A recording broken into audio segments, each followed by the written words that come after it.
This is the Louie Tee Network.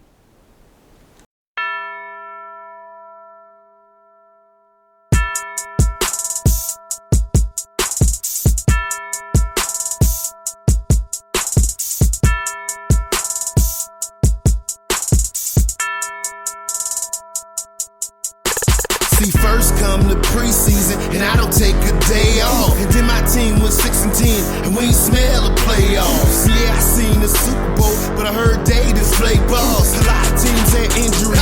Sam Bradford had to take off. Go hard in the offseason, but you don't know the half.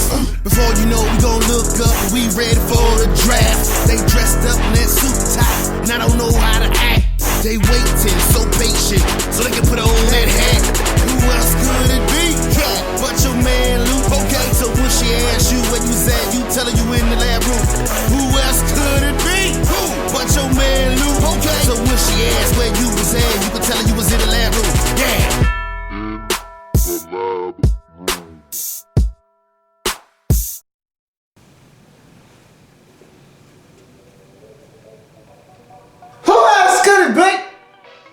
Me, Dormant. Louie Tee, welcome. You are in the lab room. Of course, I'm your host, Luke. Thank you for joining me. Week number 16 in the National Football League. NFL Whiparound here in the lab room. Going to quickly whip around the entire National Football League. Look at all the final scores that occurred on Sunday. Talk about the impact of those games and then move on. And so, NFC picture, playoff picture, has been basically cemented. We know the 6 teams. Now it's all about seeding, who's going to win the NFC North. We'll talk about that a little bit later on. As far as the AFC is concerned, we know just about every single team with the exception of one. The picture has gotten much clearer, and so all the scenarios, we basically know exactly what has to happen in week 17 because of what transpired in week 16, so we'll get to that later on as well. Let's run through these games. We'll start with the Thursday night game. Oakland hosting the San Diego Chargers. San Diego Superchargers. Charles Woodson, Uncle Charles's last game in the O.co. And it was a memorable one. Was it the best played football game? Really sloppy football at times. A lot of drops, a lot of penalties. It was some bad football at times, but it went to overtime. Charles Woodson actually got an offensive snap. Didn't do much with it. But at the end of the day, it was all about the Raiders winning that game for Charles, and they did 23-20 in overtime. It wasn't pretty, but it was gritty, and it was a W. Raiders go to 7-8 on the season, have a chance to get 500 for the first time since that one season, that one magical season where Run DMC went over 1,000 yards, and the Raiders' rush offense couldn't be stopped. And we'll see. We'll see if they can get back to 500 with a win over the Chiefs. Don't see that happening in week 17, but the division could still be on the line for the Chiefs in week 17, probably will be. So the Chiefs will need that game, and we'll see if the Raiders are able to get it done in week number 17. But for the Chargers, it's been a rough season. It continues. Everything that can go wrong has gone wrong in this season for the Chargers.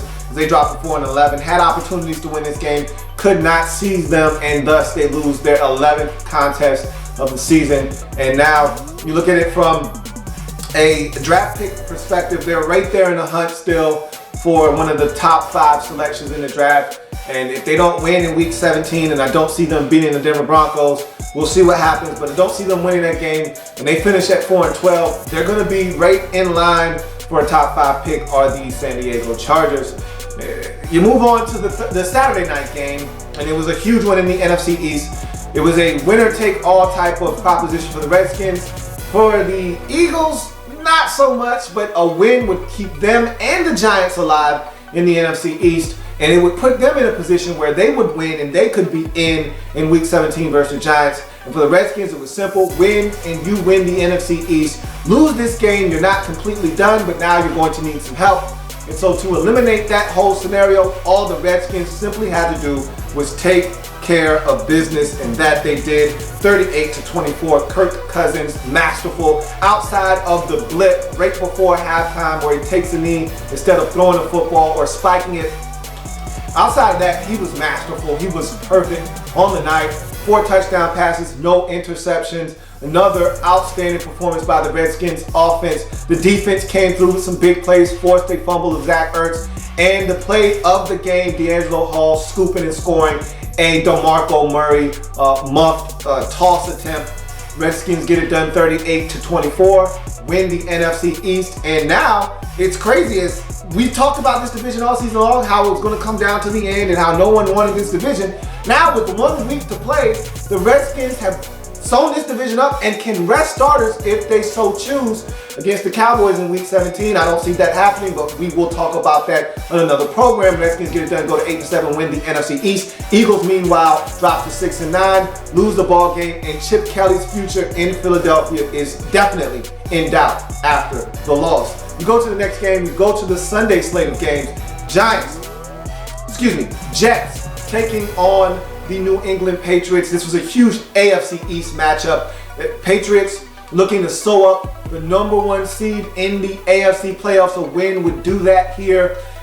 Jets, they're just looking to stay alive in the AFC playoffs. A win would give them an opportunity to keep pace with the Chiefs and potentially the Steelers if they were able to get a win on Sunday. And so they're looking to continue their hot football. They've won 3 in a row. If they could win this game here, it would give them an opportunity to continue to have a shot to make the postseason. A loss would put them in a really tough bind, and we know the struggles they've had against this Patriots football team. This was a nip and tuck game. Came down to the last possession. Patriots were able to get in the end zone, tie it up at 20. Game goes to overtime, and everyone will talk about the coin flip and the coin toss and the decision. We've seen coaches do this before where they decline to accept the football in overtime because they want to play the win. And you actually listen to the audio, he's asking the official, don't we get to choose which way we kick the football because we deferred? And so I think that was the thing that Matthew Slater was a little bit confused about. Not, we want the football. Anybody knows if they want the football, you receive the football. He was asking, hey, we deferred. Don't we get to choose the win because we deferred? And I think that's the thing that he was confused because the officials asked them which way did they want to receive the ball, talking to the Jets. And he's like, hey, don't we get to decide that? That's why we declined in the first place, because we want the win on our side. And so I don't think it was a situation, because if you go back earlier in the season, the Vikings did the exact same thing versus the St. Louis Rams at home. Vikings won the toss. They declined the toss because they wanted the win, because it was a nasty day in Minnesota with the win, and it turned out to be a great decision on their part, and they end up winning the football game. So we've seen this before, so I don't really think it's a big deal. Stop the Jets from scoring a touchdown. The first play of overtime, you give up a huge play to Quincy Enunwa that puts them in a position to hit the Decker touchdown. Stop it, okay? It's not a big issue. And so it did backfire, because if you take the football first and Brady goes down and scores a touchdown, you win. But that didn't happen. If you get a stop, no one's having this discussion. Either way, Jets get it done. Huge win for the Jets, and now they're just 1 game away. Win next week, and they're in at Buffalo. That's going to be a tough one. And you know Rex Ryan is licking his chops at the prospect of being able to take his old team and eliminate them from playoff contention. You know he's going to have his Buffalo Bills squad ready to go and trying to eliminate this Jets team. That's going to be a hell of a football game next week for the Patriots.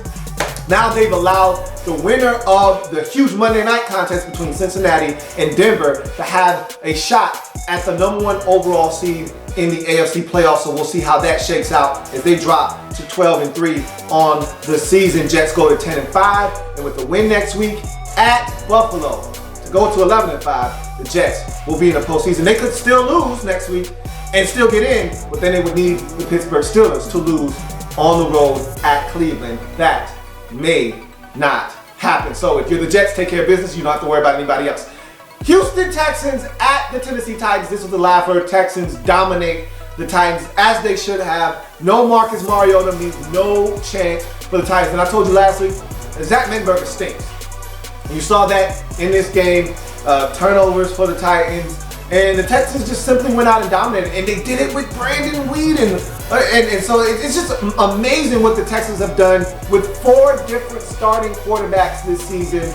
It is ridiculous that this team is 8-7 and has a legitimate shot. A win next week at home versus Jacksonville will sew up the AFC South for this Texans team, and they've been scrappy all season long. And give some credit to Bill O'Brien for getting this team motivated. They were down earlier in the season. It didn't look like they were going to have a shot. They lose Arian Foster. All seems lost. They go to Cincinnati, and I think that game changed their season. And since then, they've been playing with an abundance of confidence. The defense is playing much better. You saw it in this game. The offense is coming along, and we all know about Newt, and he is such a stud.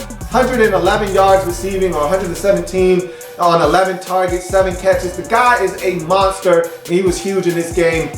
He made Brandon Weeden look good in his football game. If they get it done 34-6, go to 8-7, a win next week at home versus Jacksonville, will win the division for the Texans. A loss coupled with a Indianapolis Colts win will give the division to the Colts. So we'll see if the Texans can finish off what they started earlier in the season by winning this division. And for the Titans, they're a bad football team. And if you ask me, they're the worst team in the league right now. And at 3-12, they're on a collision course for the number 1 overall selection in the draft. We'll see if they're able to secure that. I don't know how it all breaks down with them in Cleveland, and we'll see who has the worst record of those two teams when it's all said and done. But I think that right now you look at the Titans, and they're a really bad football team. They need a lot of help, and I don't think one pick is going to help. They're going to have to do a masterful job in the draft, and maybe even free agency to help turn this team around. They're a bad football team right now. Cleveland, Kansas City, Chiefs. This is a really entertaining ball game. 17-13 is your final score. Chiefs get it done, but now without a little late game drama, Johnny Manziel takes the Cleveland Browns down the field. They run out of time, not able to spike the football and give them one last shot at the end zone. And he actually had a magnificent game using his legs, big Johnny Manziel, over 100 yards on about, let's call it 9 attempts rushing. I mean, he really ran the football with confidence, and he realizes that if he's going to give his team the best opportunity to win, he's going to have to use his legs to get around and be mobile, and he did that in this game. Alex Smith doing the same thing for that Chiefs offense, and he's been doing that over the last 3 or 4 games now, where he's using his legs a little bit more, picking up first downs, moving the sticks, being very cautious with the football, as only Captain Chaka can do. And so, another one of those games, Macklin gets in the end zone, so does Travis Kelce. This team playing at a really good level offensively. Now, the defense is coming along. They've had some injuries, but they've overcome those injuries. Marcus Peters, if this guy isn't Rookie of the Year, and in consideration for Rookie of the Year overall, he's definitely the Defensive Rookie of the Year, and I don't think it's a discussion right there. But another interception, his 8th of the season. This guy is phenomenal, and nobody's talking about him, which is a shame. It's a travesty. And he did it again in this game. Chiefs right now playing at a really high level, and they now, because of the Panthers' loss, have the longest winning streak in the National Football League, been extended to 9 games with the 17-13 win. There is hope in Cleveland, though. You like what you see out of this team. Nate Orchard, another sack and an interception in this game. He's starting to come on. You're starting to see the light bulb come on for this Cleveland Browns football team. They need more talent, and I think Johnny Manziel may be the answer at the quarterback position. Not totally sold, but you've got to feel confident that he gives you the best opportunity week in and week out. We'll see what happens with the Cleveland Browns moving forward as they drop to 3-12 and the Chiefs go to 10-5. And a Broncos loss on Monday night versus the Cincinnati Bengals gives them first place in the AFC West division. A long climb from 1-5. This team could do the improbable. We'll see how the season finishes out for the Chiefs and the Denver Broncos. Indianapolis Colts at the Miami Dolphins. This was one of those games where I dreaded to watch. I don't like Colts football because it's a boring brand of football, especially without Andrew Luck. And the Dolphins are just lost. They're a team that just, I've never seen a team amass so many yards but can't score points. And that's what the Dolphins have been since that Giants game where they put up, I think, 24. They haven't been able to get in the end zone. They haven't been able to score points. And this was another one of those games. Even when they win, they scored 15 points when they beat, I want to say, San Diego, or they lost to San Diego last week, didn't score many points. They beat Baltimore the week prior, didn't score many points. This is a team that struggles to get the football in the end zone, and another case of that in this game. Indianapolis was able to run the football successfully, and I thought that's what won them the game. They didn't turn it over, and that to me was the biggest key for them, because when Matt Hasselbeck went down, and you knew it was only a matter of time. The guy's 40 years old. He's giving them everything he's got, but he's running out of gas, and I told you that last week that I thought he was running out of gas. He gets injured. Charlie White Shoes comes in the game, and all he did was not make a mistake. He didn't do anything special. turned around, handed the football off to Frank Gore. Frank Gore was probably his best he has been all season in this game, and he was able to get in the end zone, give them an opportunity. They win this game 18-12, keep their playoff postseason hopes alive. They have a shot at winning the AFC South still at 7-8. With a win next week and a loss by the Texans, the Indianapolis Colts will be your AFC South champions for the 2015 season. We'll see if they can get the win coupled with the Texans' loss to give this team a chance to make the postseason. For the Dolphins, 5-10 after the loss, 18-12. They're going to need a new head coach, and they're going to need to do some new things in the offseason. We'll see what happens as they approach the end of their season. San Francisco 49ers at the Detroit Lions. This was actually a competitive ball game at halftime. It was 20-17. 49ers did not score a single point in the second half. Blaine Gabbert continues to play well, but not well enough to get this team W's. But you don't feel like it's his problem, his fault that they're losing games defensively. They're not getting the job done. Matthew Stafford had a damn near perfect game against this San Francisco 49ers defense. They scored 32 points, run away with this game in the second half. And the Lions continue to be one of those teams where you look at them and you say, if only you didn't start the season 0-6, this could be a different season for this Detroit Lions football team. They're starting to figure some things out. Don't know if they're going to make a head coaching change or not. I'd like to see their head coach get another shot to make this thing right in Detroit. With new management coming in the offseason, new general manager, new team president, you've got to think some things will change. Hopefully, head coach Jim Caldwell is not one of them. I know some Lions fans would like to see him go. I don't think that after taking this team to the postseason one year and not the next, he deserves to be fired. We'll see what happens in Detroit. But they get it done 32-17 at home versus the 49ers, go to 6-9 in the season and have a chance to salvage a 0-6 start into a 7-9 finish. And that's got to count for something if you are the ownership in Detroit when it comes to the decision on Jim Caldwell when the season is done. For the 49ers 4-11 season, it's a bad situation in San Francisco. And again, there's so many things fundamentally wrong with this organization right now. It's really hard to just put your finger on one particular thing that's wrong with this team. And the problem is, I just don't know when this is going to get better for the 49ers. They're 4-11, and they're probably going to finish this season up at 4-12. You move on to the next game, Dallas at Buffalo. This was a miserable game, miserable conditions out in Buffalo. It was cold, it was wet. It's a nasty ball game. And Tyrod Taylor continues to use his legs. I thought his legs were the difference in this game. His ability to escape the pocket, make things happen with his legs were huge. A lot of turnovers on both sides. He throws a terrible interception right before the half, takes points off the scoreboard. Kellen Moore, he throws interceptions, and guys got balls tipping off their hands into the hands of Buffalo defenders. It was a really sloppy game on both fronts, but at the end of the day, this game was 6-9 with the game in the balance. The Bills were able to get in the end zone late and finish the game up at 16-6 and get the win. Cowboys continue to fail to get in the end zone. That's been their problem all season long. They've been in ball games. They've lost a lot of close ball games. The inability to get in the end zone has been the Cowboys' biggest problem and deficiency this season, and it reared its ugly head once again as the Cowboys dropped to 4-11 on the season, and they're probably going to finish up this season at 4-12. They're going to see if they can knock the Redskins off to finish up their season and go for the season sweep next week. Meanwhile, the Buffalo Bills go to 7-8. Now, I've already talked about the huge matchup next week for them. They don't have anything on the line as far as playoff implications are concerned, but Rex Ryan, you know, in his heart of hearts, wants to derail the Jets and send them home, just like his Bill squad is going home. He would love to send the Jets home as well with a loss. They're coming to Buffalo, and we all know how tough it is to win late in the season in Buffalo at Orchard Park. With those wins and that weather, going to be tough for the Jets to come in there and get it done. We'll see if they are able to do so next week. Chicago at Tampa Bay. This was a really intriguing game for me because both of these teams I looked at just 3 weeks ago and I said, man, Tampa Bay at 6-6 and the Bears were at 5-7 and both had a legitimate shot at still making the postseason. Well, 3 weeks later, both of these teams are struggling, and at games end, both left the game at 6-9 as the Bears came into Tampa Bay, get it done, 26-21. Too many turnovers for the Buccaneers, and that's been the story for this team. I talked about this 2 weeks ago with Doug Martin, and when I was actually on the TV show in DC, I said, if Doug Martin can stop fumbling the football, he will win the rushing title. He's not going to win the rushing title because he continues to fumble the football. 2 more fumbles in this game, and at some point, Lovie Smith is just going to say, hey, you sit down, and they're going to hand the ball off to some of their other backs and give them opportunities, guys that can hold on to the football.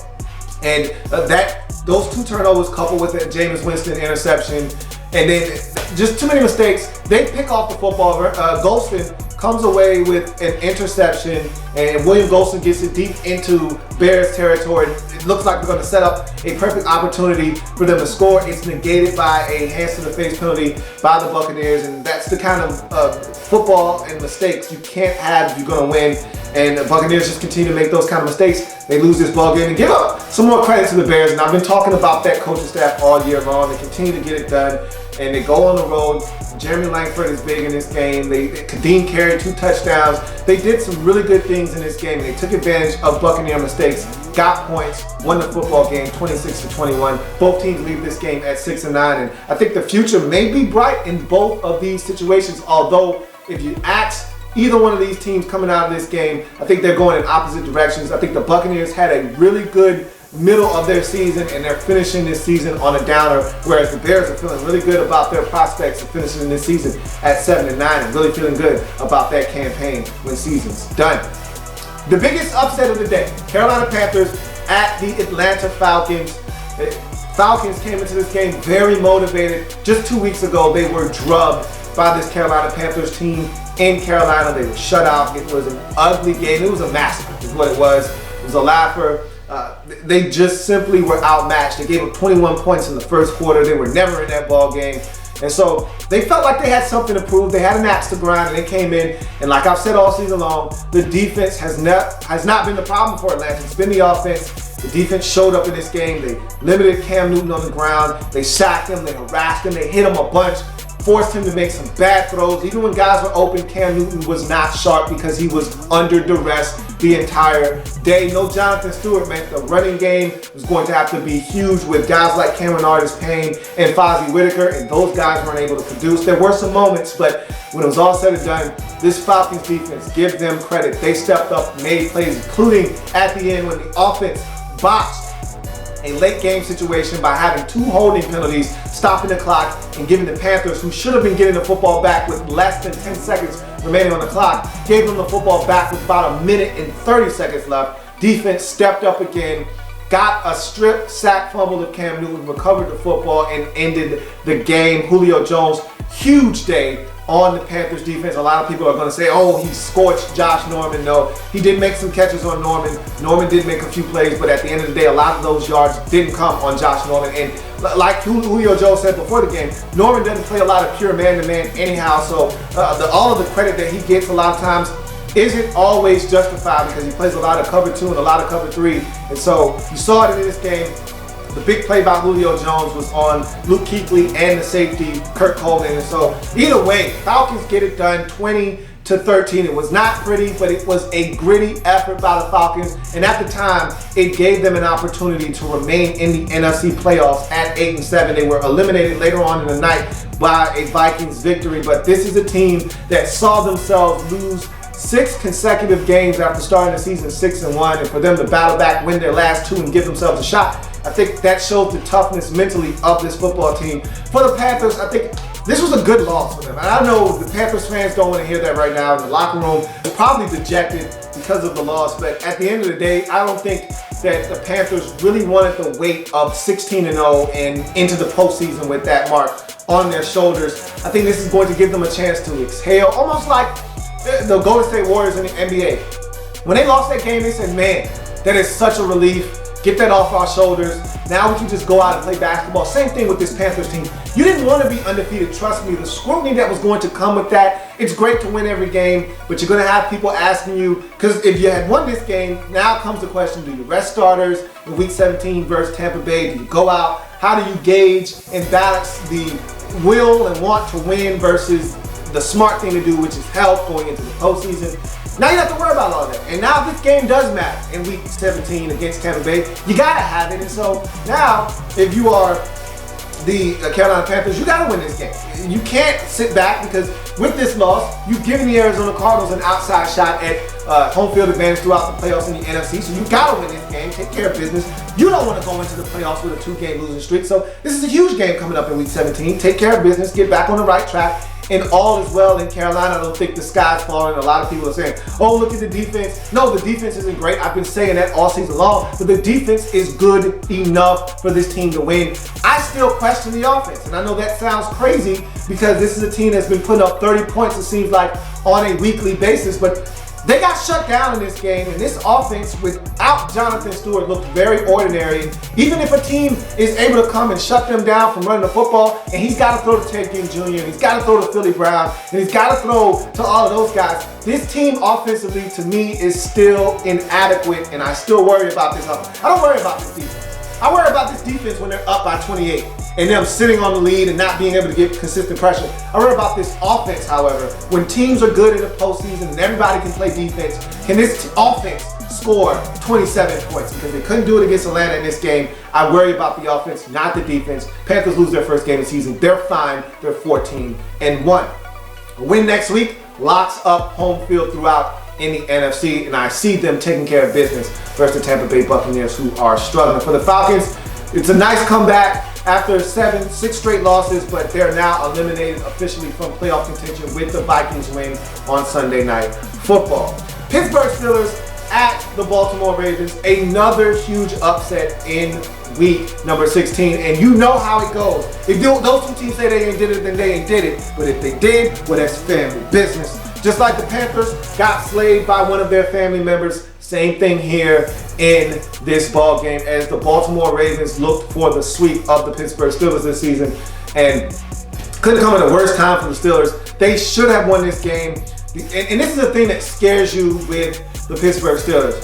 When that offense is on and it's clicking, there's not many teams in this league that can slow them down and stop them from scoring 34 points. Problem is when that offense is off and Ben Roethlisberger decides to throw 2 interceptions, and it easily could have been 3 had the Ravens not been offsides, because he had a 101-yard interception wiped off the scoreboard, because that was a pick 6, and it should have been a pick 6 had they not been offsides.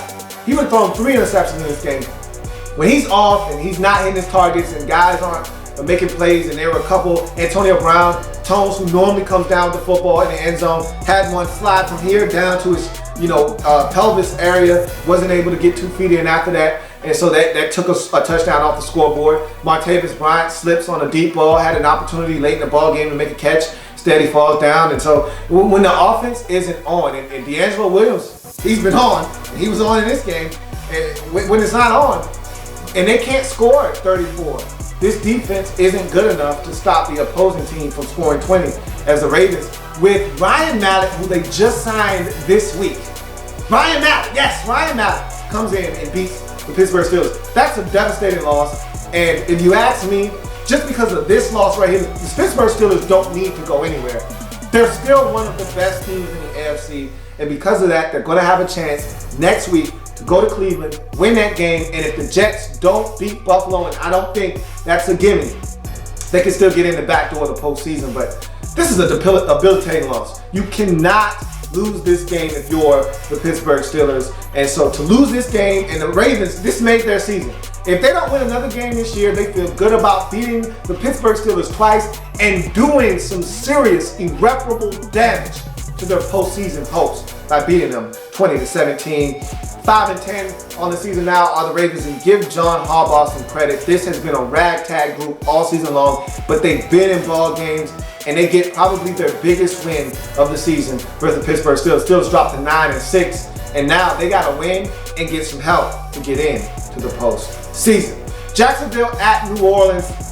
This was a little bit of a shootout. Drew Brees supposed to have a torn plantar fascia, and he just came out and ripped these guys. Over 400 yards passing, a couple of big plays he hit in the passing game, a screen to Tavares Cadet. You had a 70-yard touchdown to Brandon Cooks. He was on the money. He was piping hot in this game, and he shredded the Jacksonville Jaguars defense. And before they even knew it hit them, they were down big in this game, like 24-0. They did try to make a little bit of a run. Blake Bortles had 2 interceptions. And against a Saints defense that had struggled all season long, he did his thing, but those interceptions hurt. That's what Blake Bortles has to take out of this game: the turnovers, the interceptions. those hurt his team, but he had 4 touchdown passes and another big 90-yard touchdown pass to Allen Robinson. And so the Jacksonville Jaguars gave it a run, but too many mistakes and no defense in this game. They lose 27-38. Saints go to 6-9. Questions still swirl and surround that Saints team as to what Sean Payton will do at season's end.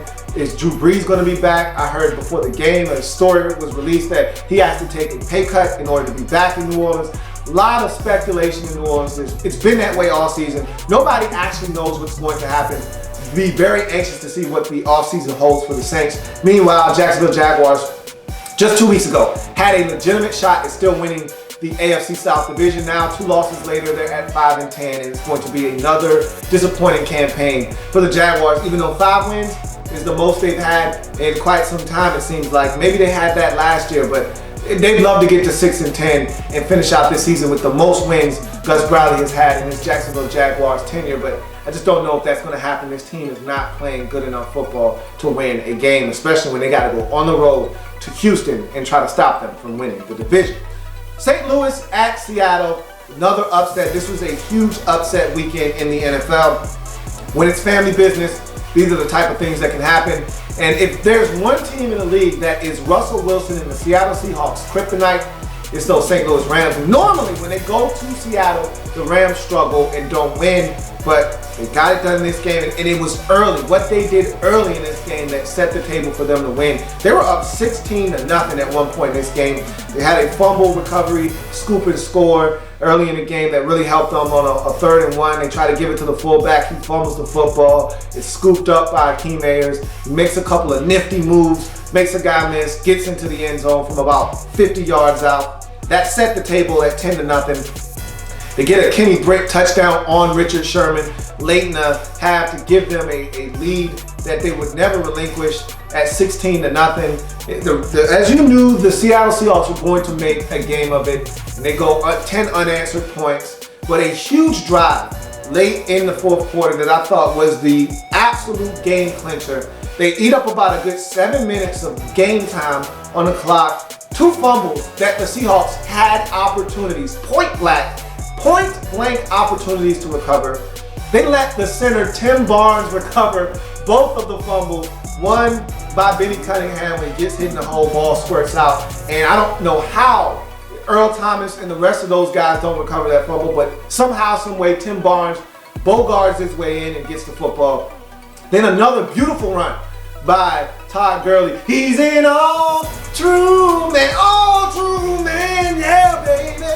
Fumbles the football on an outstanding athletic move. I mean, just a superiorly gifted athlete making a superior athletic move, leaping over Earl Thomas, and we're talking super hurdle. Not one of these guys trying to cut, didn't see what he's hitting. Earl was up high enough to where there's no way he was supposed to clear him, and he gets up. But on the way down, he takes a shot, ball comes out, and Tim Barnes, Johnny on the spot, runs down, recovers the football again. Jeremy Lane had a golden opportunity to get it just outside of his reach.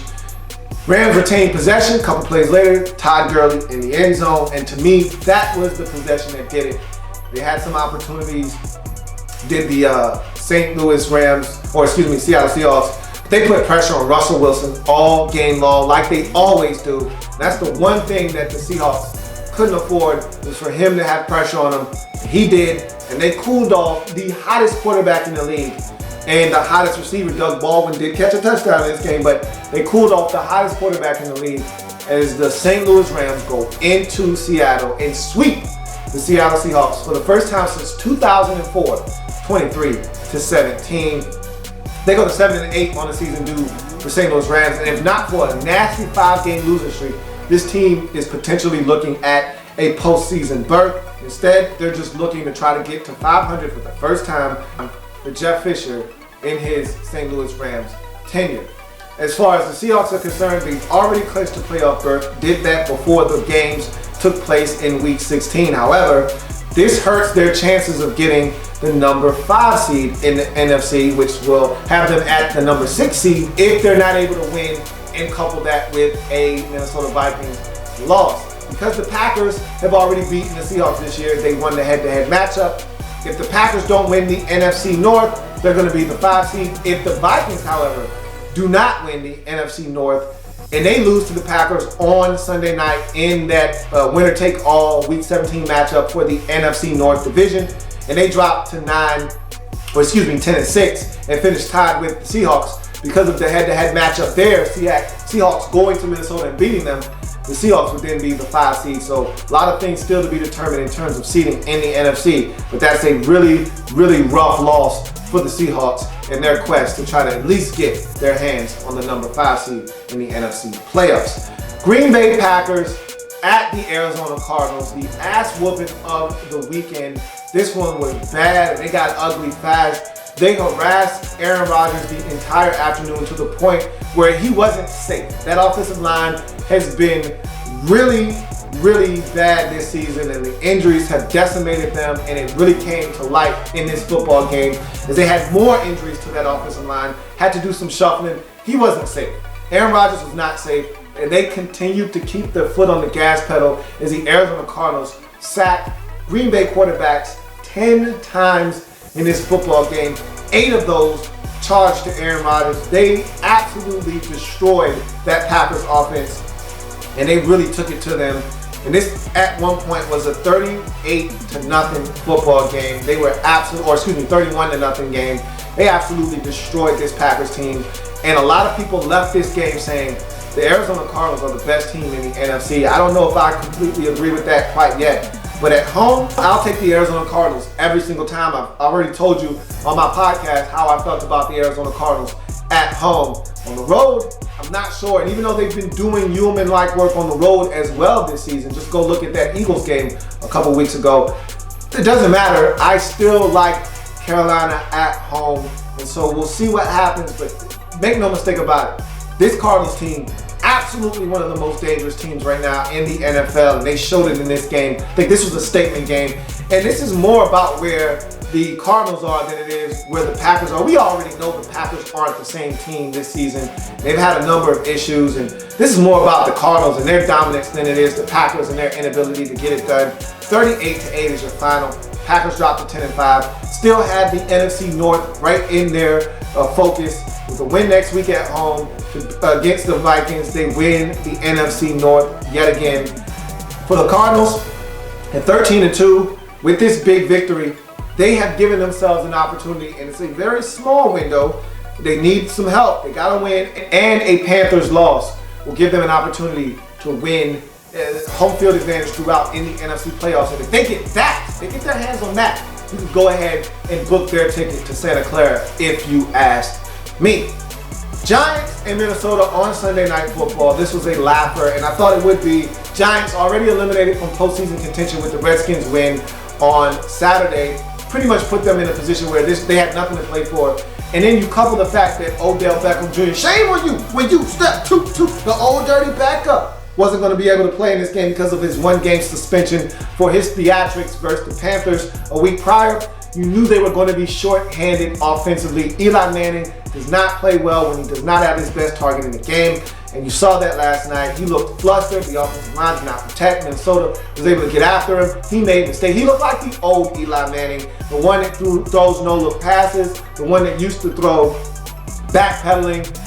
And he did all the things that the old Eli Manning used to do, including turning the football over, which is something he hasn't done under Ben McAdoo, but he did it in this game. And so they turned it over. The Vikings took advantage of those turnovers. They played clean football on their end, and they end up beating up the Minnesota Vikings. They end up beating up the New York Giants 49-17. 10-5 are the Vikings after this game, after that blowout victory, and now they go off to Lambeau with a winner-take-all NFC North division game. And we'll see how that shakes out. That's going to be on Sunday night, so that's going to be a huge matchup to round out the playoff picture for the entire league. And the Giants dropped to 6-9, and now the questions start swirling, and we know this happens every offseason.